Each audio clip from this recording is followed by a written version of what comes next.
Gloire à Dieu. On continue notre belle petite étude qu'on est en train de faire sur les bénédictions qu'on a en Jésus. Dans le nouveau chemin que Jésus a frayé, des fois, peut-être ça ne nous dit pas grand-chose ou ça nous intéresse peut-être pas, mais pour tous ceux que ça l'intéresse, je vais vous le dire. Il y a un paquet de bénédictions que si on répond à l'appel de Dieu, à l'appel de Jésus, d'aller à lui pour rentrer. Parce que vous le savez, Jésus l'a dit, il y a une porte à trouver puis un chemin à trouver. Il a dit, étroite est la porte, resserrez le chemin qui mène à la vie, puis il y en a peu qui les trouvent. Il faut trouver la porte, puis là, nous, on l'a trouvé, on le sait que c'est Jésus la porte. Jésus l'a dit, je suis la porte, puis mes brebis entrent par moi. Mais tous ceux qui rentrent par ailleurs, c'est des voleurs et des brigands.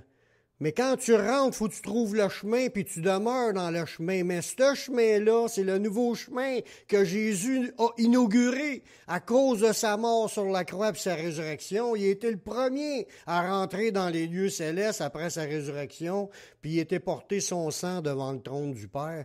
Puis c'est ça qui nous donne accès à rentrer dans la présence de Dieu. C'est le nouveau chemin qu'on est rentré, qu'on croit qu'il n'y a pas d'autre chemin que celui-là.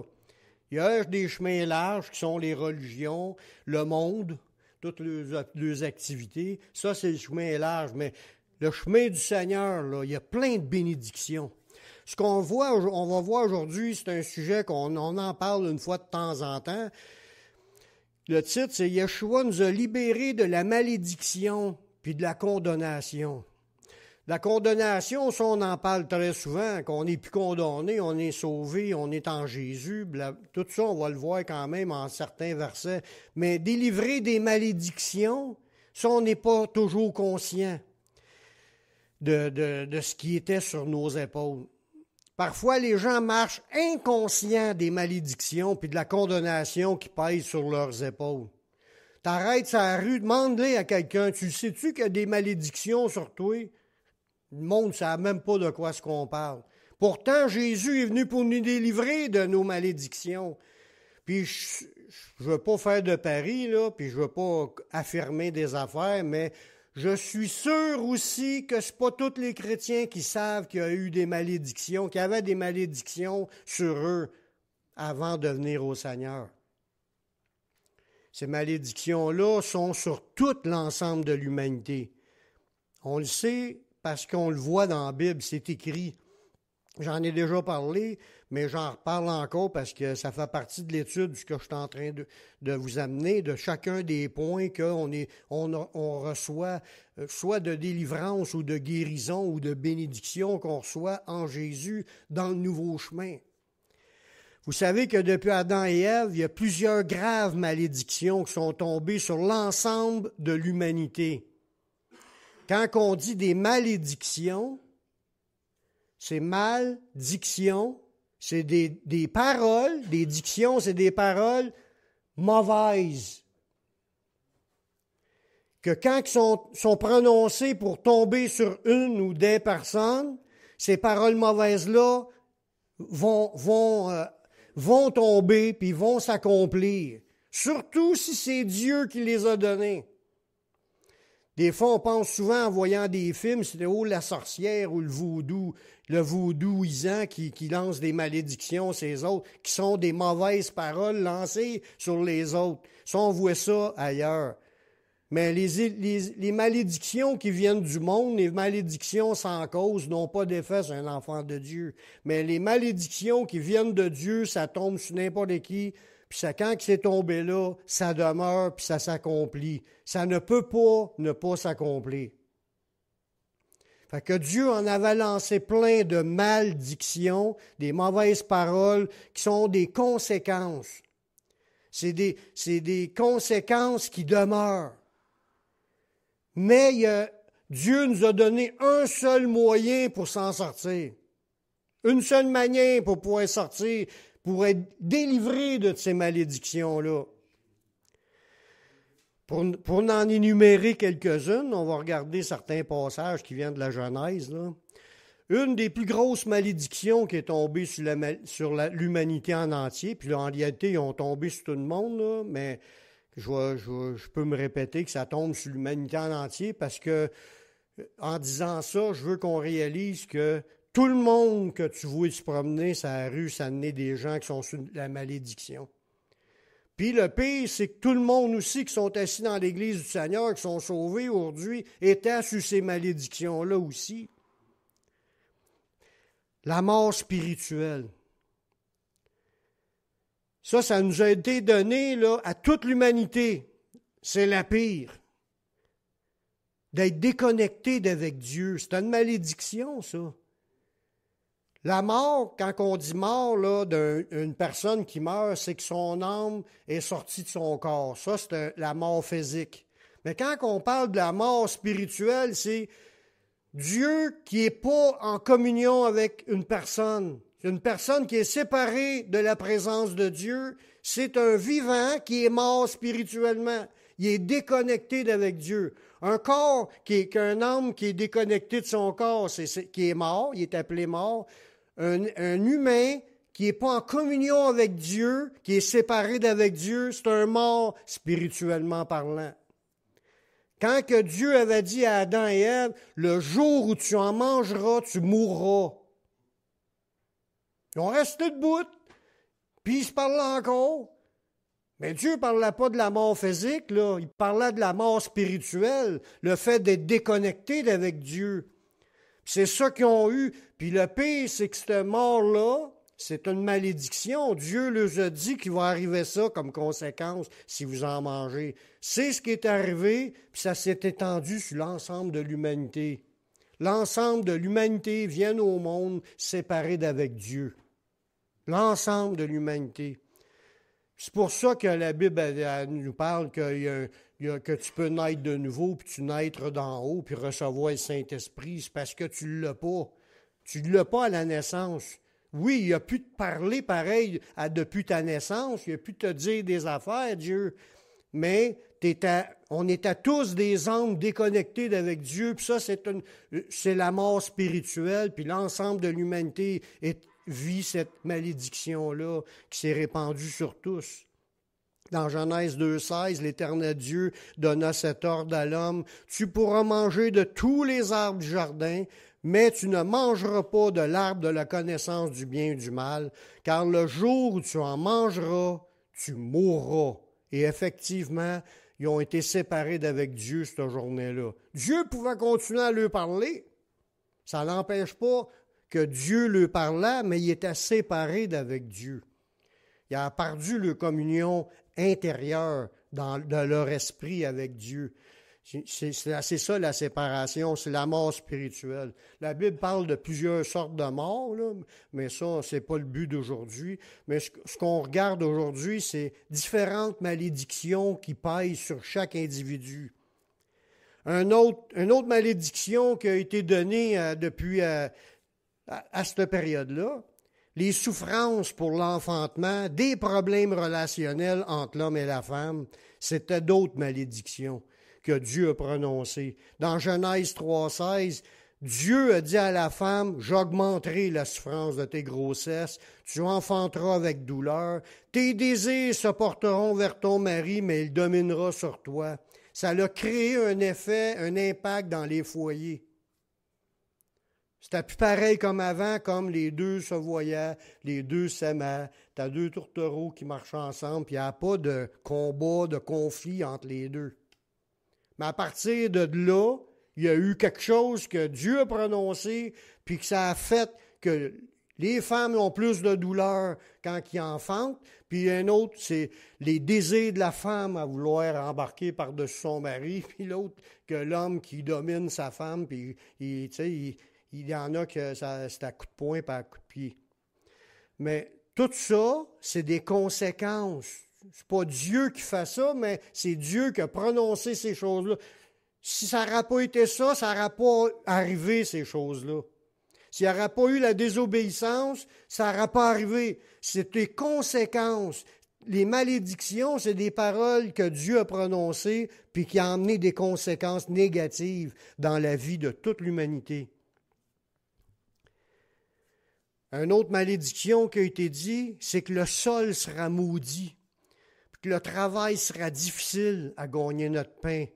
On sera privé l'humanité a été privée des bénédictions qu'il y avait dans le jardin d'Éden, que les arbres de toute espèce de fruits puis d'abondance qui poussaient. Il y avait juste besoin de le cultiver. Tout poussait. Là, après ça, ils ont reçu une malédiction que le sol, il produirait des épines et des ronces. Puis c'est à force de peine que tu vas tirer de la nourriture tous les jours de ta vie.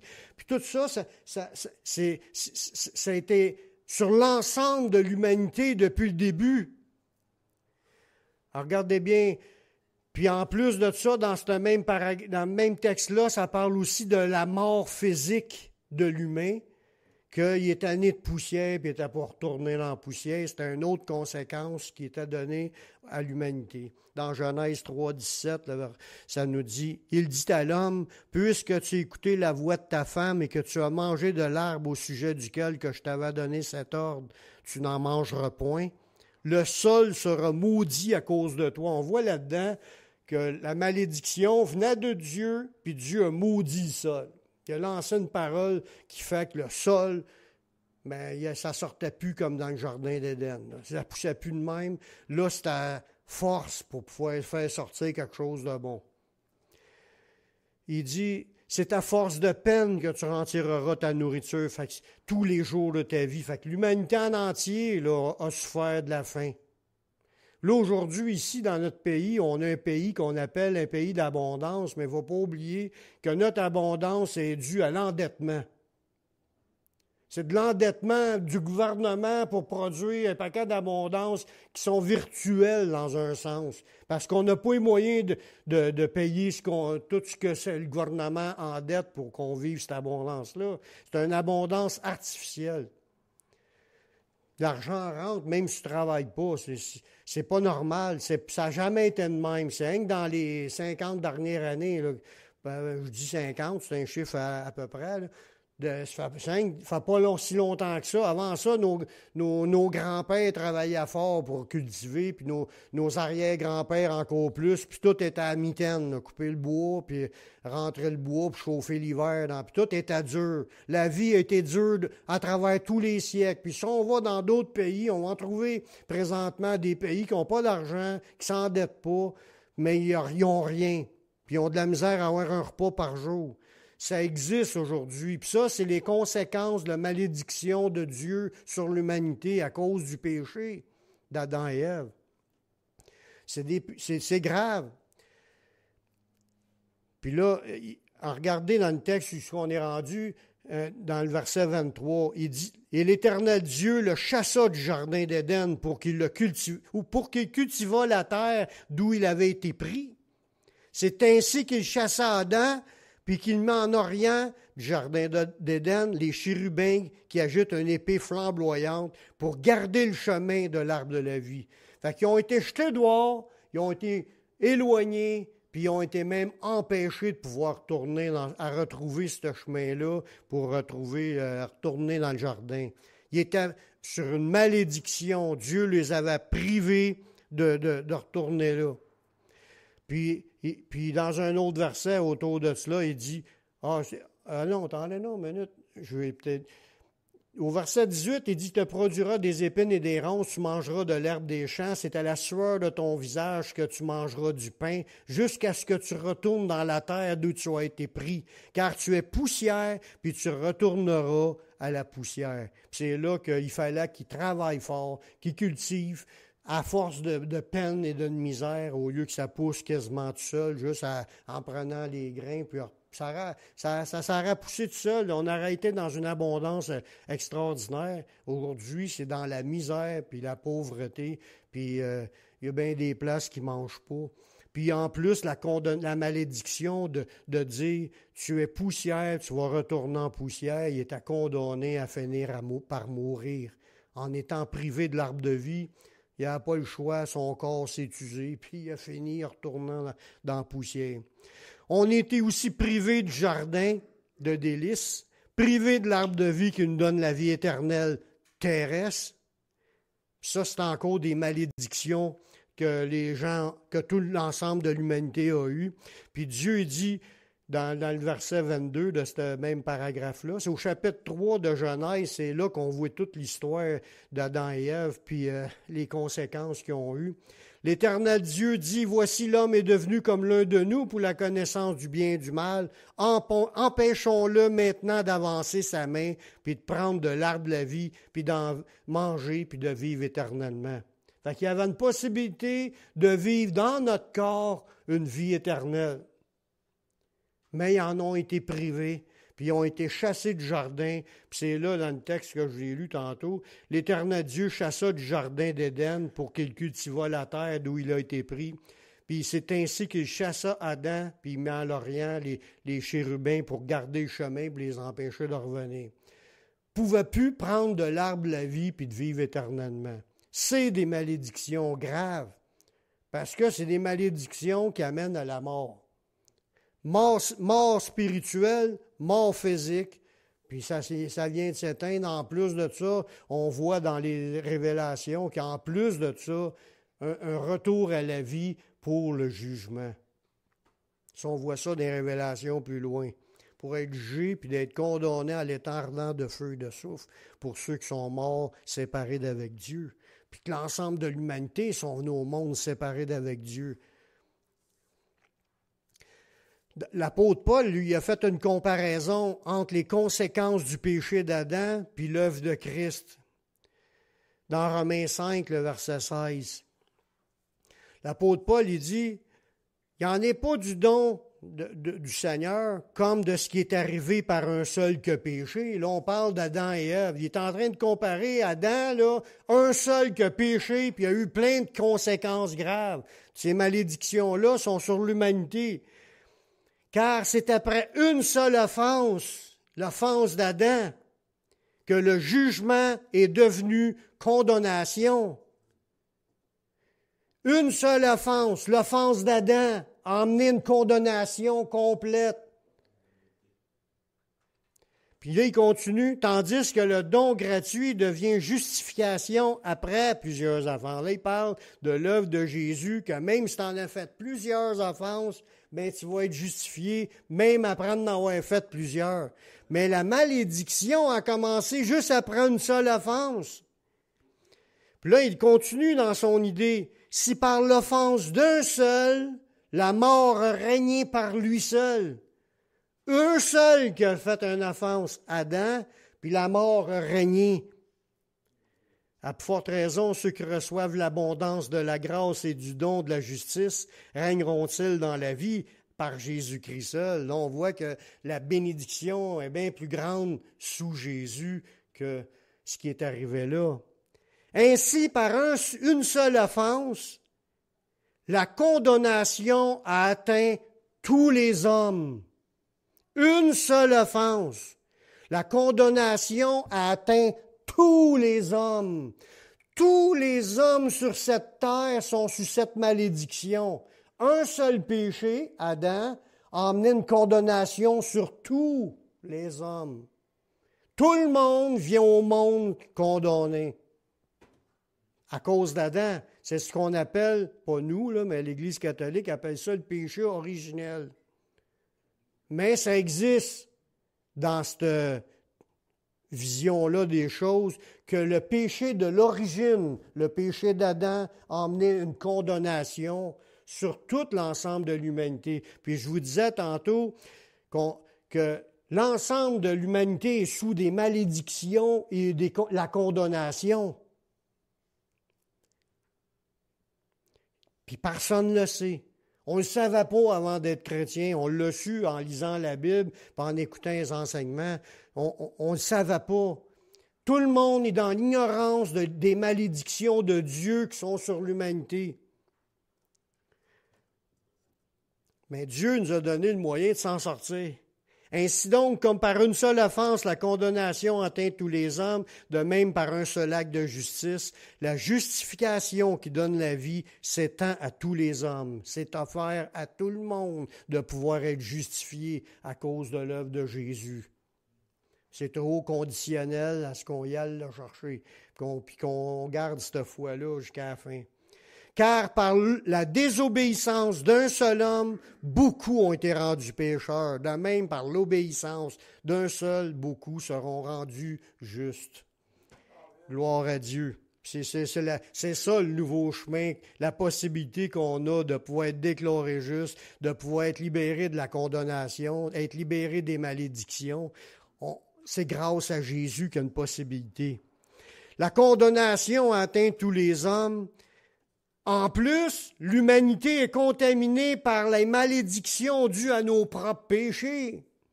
Parce que c'est bien beau de dire c'est la faute à Adam et Ève, mais c'est pas rien que la faute à Adam et Ève. L'ensemble de l'humanité a fait plein de péchés, puis ils sont tous sous des malédictions de Dieu, par chaque parole que Dieu a prononcée.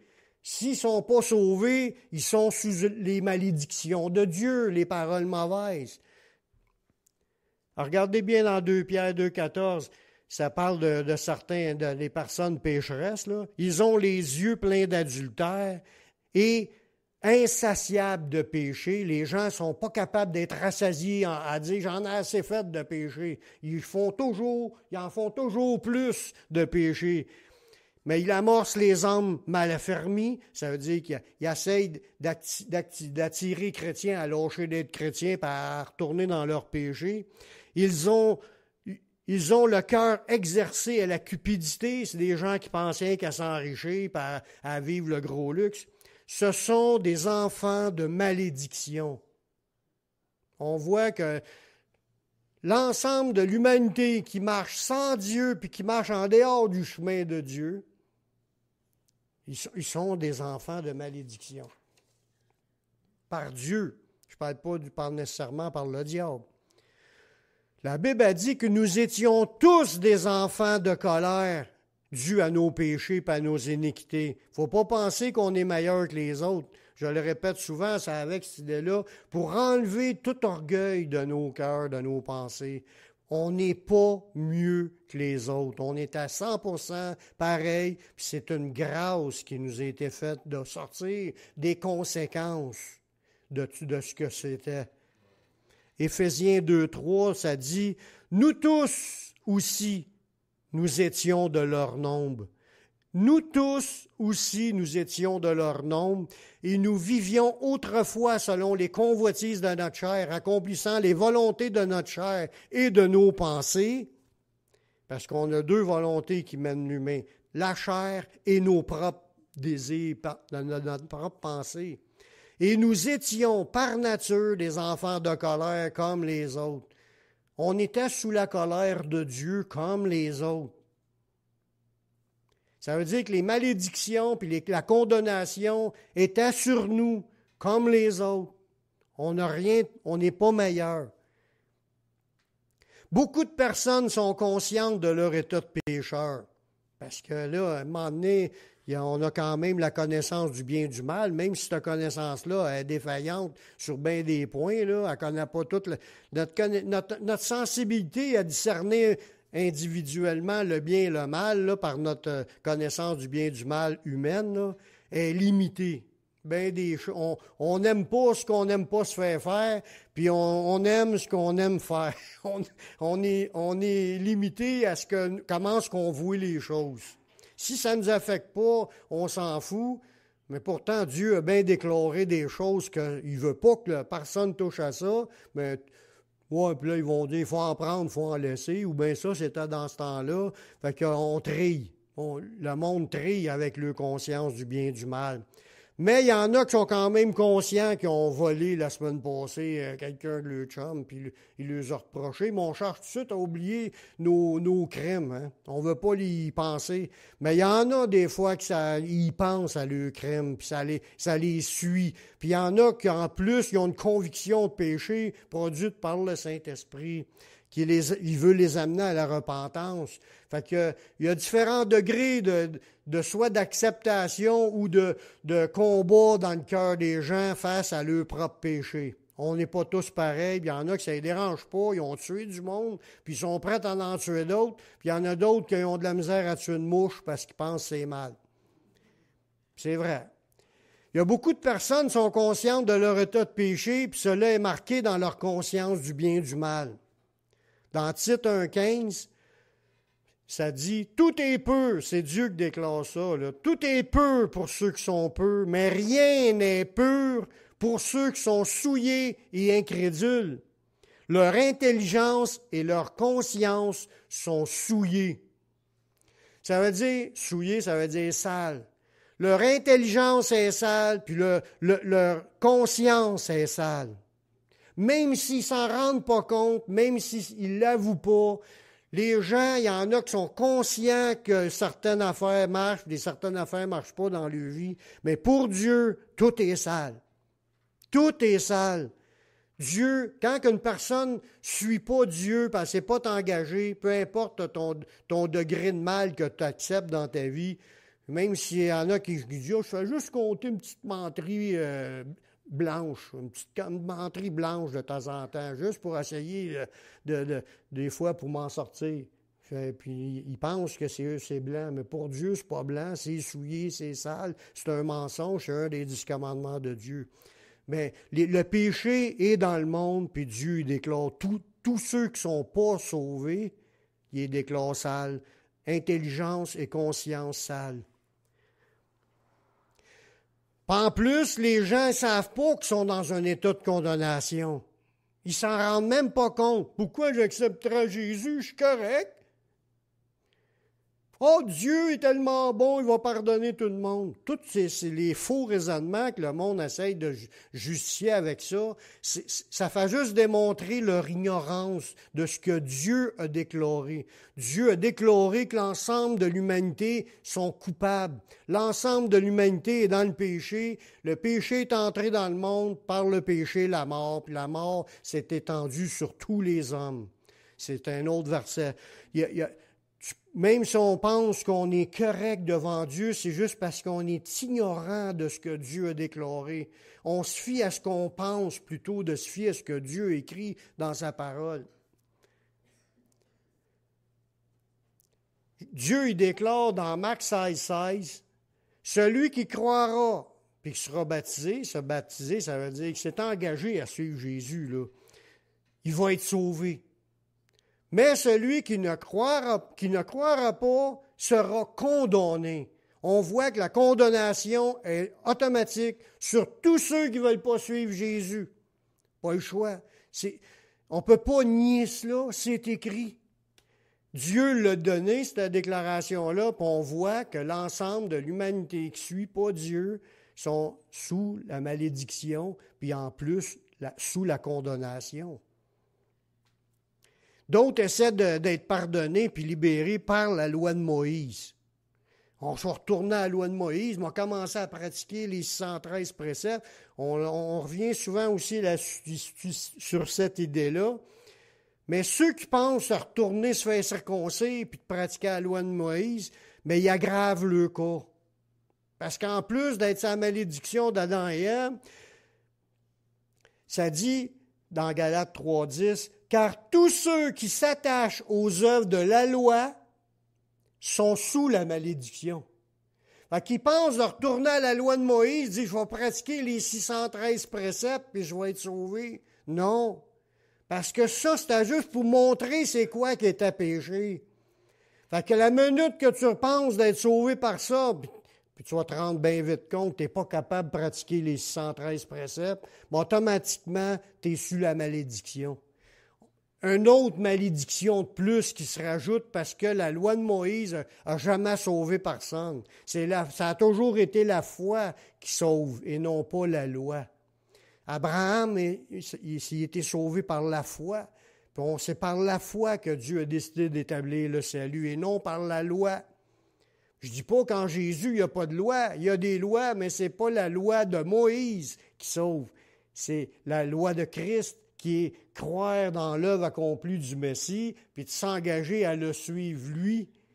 C'est ça, le suivre sa parole. C'est ça le chemin, pas la loi de Moïse. Fait que tous ceux qui s'attachent à la loi de Moïse, ils aggravent le cas parce qu'ils retombent sur une malédiction de plus. Toutes les malédictions de la loi, ça disait « Maudit est quiconque qui ne met pas tout en pratique ». Fait qu'il fallait tout mettre en pratique pour y arriver, c'était impossible.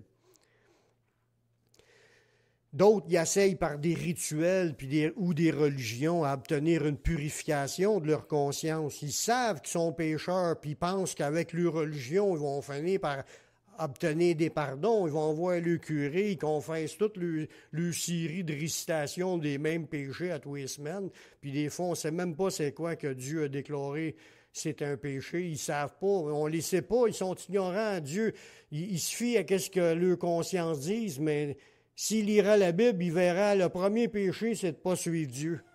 Puis à part de l'ensemble des désobéissances. Fait qu'il y en aura bien plus, il passera la semaine dans le confessionnal. Mais comme j'ai dit aussi, une personne humaine ne peut pas te pardonner tes péchés. Une offense, ça a été faite à Dieu. C'est Dieu, il faut qu'il te pardonne. Puis il a déjà mis en place le système que Dieu a décidé de pardonner les gens. Puis c'est le sacrifice de Jésus à la croix.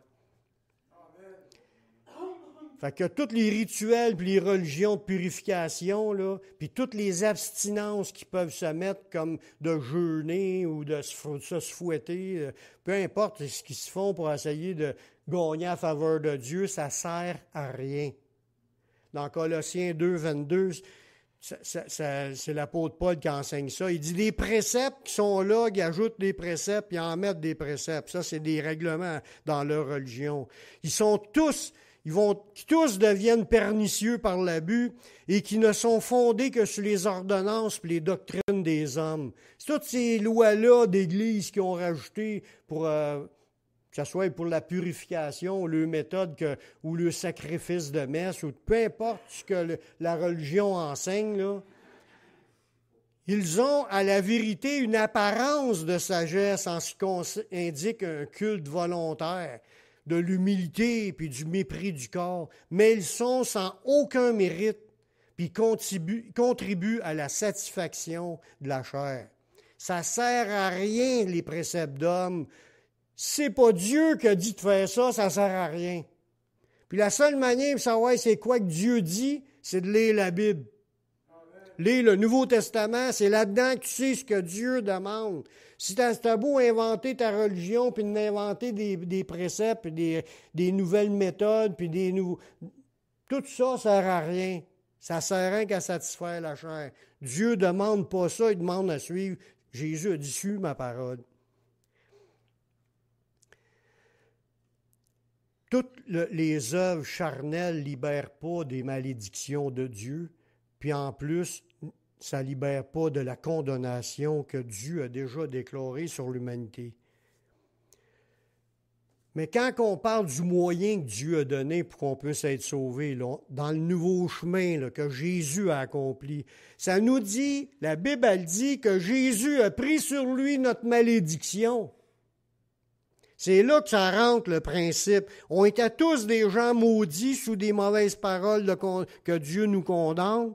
Puis dans Galates 3,13, ça dit « Christ nous a rachetés de la malédiction de la loi, étant devenu malédiction pour nous. Car il est écrit « Maudit quiconque est pendu au bois ». Jésus a accepté de devenir maudit par Dieu. C'est une malédiction d'être crucifié sur la croix. C'est à déclarer dans la loi de Moïse. Puis Jésus a accepté de être maudit. Il a pris sur lui toutes les malédictions de l'humanité, puis il les a expiées à notre place. Il était le seul qui ne devait pas mourir, puis il ne devait pas être maudit, il devait être béni éternellement. Mais il a accepté d'être maudit pour prendre notre malédiction à notre place. Ça dit, étant devenu malédiction pour nous. Fait qu'il est devenu une malédiction de Dieu. Il a pris sur lui nos péchés, puis il a expié nos péchés et les conséquences. La malédiction d'Adam et Ève et les malédictions dues à nos péchés. Le Messie a aussi été condamné pour remplacer notre condamnation, parce qu'on était sous la malédiction et la condamnation. Il fallait que lui soit condamné, puis il l'a été. Puis en même temps, il a accompli ce qui était écrit à son sujet, qui était pour la recevoir, cette condamnation-là. Dans Actes 13, 27, ça dit « Car les habitants de Jérusalem et leurs chefs ont méconnu Jésus, et en le condamnant, ils ont accompli les paroles des prophètes qui se lisent chaque sabbat. » Ils relisaient ça à chaque sabbat, les paroles du Messie. Puis il est arrivé au moment où il y avait le Messie devant les yeux, puis ils l'ont assassiné exactement de la même façon que c'était écrit à son sujet. Fait qu'imaginez, ces gens-là ne voyaient pas clair. Mais il fallait qu'ils soient condamnés pour prendre notre condamnation. Ils ont accompli les paroles des prophètes qui se lisent à chaque sabbat. Toutes les malédictions puis la condamnation, ça venait de Dieu. Puis maintenant, le salut puis la guérison viennent aussi de Dieu. Ça vient de Dieu, mais ça s'obtient en Jésus. Maintenant, dans le nouveau chemin que Jésus a inauguré, Dieu ne tient plus compte des malédictions puis de la condamnation. Même si tu en avais fait une tonne de péchés qui étaient sur toi, en plus des malédictions d'Adam et Ève, tu avais tes propres malédictions, tu étais sa condamnation, mais quand tu viens à Jésus, Dieu ne te juge pas. Pardonne. Il efface ta peine. Quand tu vas à lui, il ne te critiquera pas. Puis même plus que ça, il t'invite à venir à lui. On dit tel que tu es, là, c'est sûr qu'il faut que tu sois repentant, mais tel que tu es, ne cherche pas à te laver avant, puis de te purifier, puis de te sortir de tous tes péchés avant de venir à Jésus. Non. Tel que tu es, tu vas à lui du moment que tu es repentant. Tu veux changer, il va s'arranger de ta vie, il va te la changer. Dans Jean 5, 24, il dit « En vérité, je vous le dis, celui qui écoute ma parole et qui croit à celui qui m'a envoyé. » On voit deux choses là-dedans. Il faut écouter la parole de Jésus, puis il faut croire en Dieu le Père. Mais là, si tu crois, puis tu veux suivre, mais tu as la vie éternelle. Tu ne viens pas en jugement, mais tu es passé de la mort à la vie. À partir du moment que tu te convertis, tu passes de la mort à la vie. Il ne te condamne pas, il ne te jugera pas, il te prend tel que tu es, mais il décide que j'enlève toutes les malédictions puis la condamnation qui était sur lui, puis tu es à mort. On était tous des morts, comme je vous disais tantôt, des séparés d'avec Dieu. À partir de ce moment-là, tu tombes à devenir vivant. Tu nais de nouveau, tu deviens un vivant. C'est grandiose. Il n'y a rien de plus important que ça sur la planète, qu'on naisse de nouveau. Il dit, ce qui compte, c'est ni la circoncision, ni l'incirconcision, c'est d'être une nouvelle créature. C'est ça qui compte. Il n'y a pas d'autre chose qui compte dans la vie. C'est pas les religions, c'est pas la loi, c'est de devenir une nouvelle créature, puis ça, tu le deviens en allant à Jésus. Jésus a détruit notre papier qui indiquait chacune de nos transgressions, puis que ça nous condamnait. Il y avait une liste de péchés. Quand on venait à lui, il y a une liste qui était là. Sur chacun de nous, une liste de péchés. Puis quand tu viens à lui, cette liste-là, il a détruit, il a déchiré, il n'a plus besoin. Dans Colossiens 2, 14, il a effacé l'acte dont les ordonnances nous condamnaient et qui subsistait contre nous. Il est encore là contre nous, cet acte-là, mais il l'a détruit en la clouant à la croix. Cet acte-là, c'est comme un acte notarié, c'est une affaire qui est écrite, puis ça va s'accomplir. Les actes, là, un acte, là, dans le sens d'un acte, c'est comme un acte d'achat, là, c'est le papier que tu remplis, puis ça dure le temps qu'il va y avoir de la vie sur la tête. Les papiers, aujourd'hui, sont écrits, c'est un acte notarié, puis ça reste, puis ça s'accomplit tel que c'est écrit là. Bon, bien, tous les actes qui étaient contre nous, qui nous condamnaient, il les a tous... Il n'y a plus d'acte. Il n'y a plus rien qui t'accuse de tout ton passé. Il a cloué ça à la croix. Grâce au Seigneur, il n'y a plus aucune condamnation pour ceux qui marchent en Jésus. C'est ça le chemin. Reste dans le chemin de Jésus. Il n'y a pas d'autre chemin. Si tu marches en Jésus pendant toute ta vie, il n'y a aucune condamnation de la part de Dieu. Y a-tu de quoi de plus merveilleux? En dehors de cela, toutes les condamnations sont là. La malédiction et la condamnation sont déjà là. Mais si tu vas en Jésus, il n'y a plus aucune condamnation. C'est quelque chose. Pensez que vous êtes des gens libérés de la condamnation de Dieu. Même si le juge sur la terre vous condamne, on s'en fout. Il dit, t'es chrétien, t'as pas le droit de parler de Jésus quand je te condamne à 5 ans de prison. So what? Si Dieu m'a pardonné, je m'en vais dans la vie éternelle. Je n'ai pas de condamnation de la part de mon Dieu. Dans Romains 8.1, ça dit, il y a donc maintenant aucune condamnation pour ceux qui sont en Jésus-Christ. C'est vraiment hot, là. En demeurant en Jésus, Dieu nous positionne sur le côté de sa bénédiction. Avant, on était sur le côté de la malédiction, mais Dieu te positionne sur le côté de la bénédiction. Dans Romains 8.31, que dirons-nous donc à l'égard de ces choses? Si Dieu est pour nous, qui sera contre nous? Lui qui n'a pas épargné son propre Fils puis qui l'a livré pour nous tous, comment ne nous donnera-t-il pas aussi toutes choses avec lui? Qui accusera les élus de Dieu? C'est Dieu qui justifie. Qui les condamnera? Christ est mort, bien plus, il est ressuscité, puis il est à la droite de Dieu, puis il intercède pour nous. Qui va condamner un chrétien si Christ est là pour te défendre? Le seul avocat pour te défendre devant Dieu. Si Dieu est pour nous, qui sera contre nous? Voyez-vous, notre position en Jésus, c'est une position déjà de victoire, de bénédiction.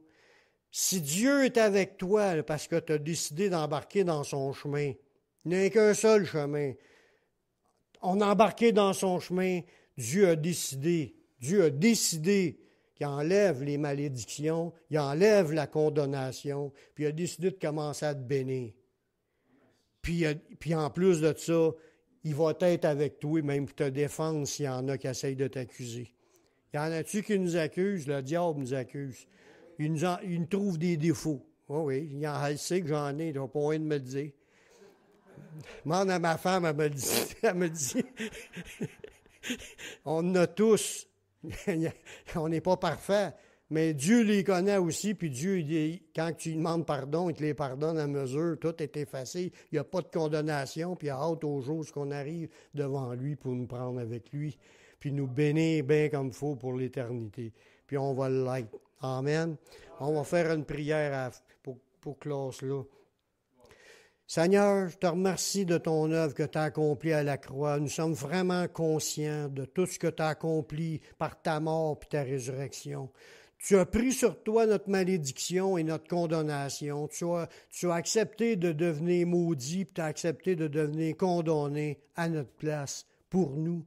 Seigneur, tu nous as délivrés de la condamnation éternelle, puis tu nous as délivrés des malédictions. Merci, Seigneur. Merci de ton salut. Merci d'un si grand salut. Merci de l'œuvre que tu as accomplie. Merci de ce nouveau chemin que tu nous donnes, que tu nous as appelés, puis que tu nous conduis dans tout cela. Puis merci, merci, merci pour tout, Seigneur. On veut te rendre la gloire qui te revient dans toutes choses, dans le nom de ton Fils Yeshua. Amen. Amen.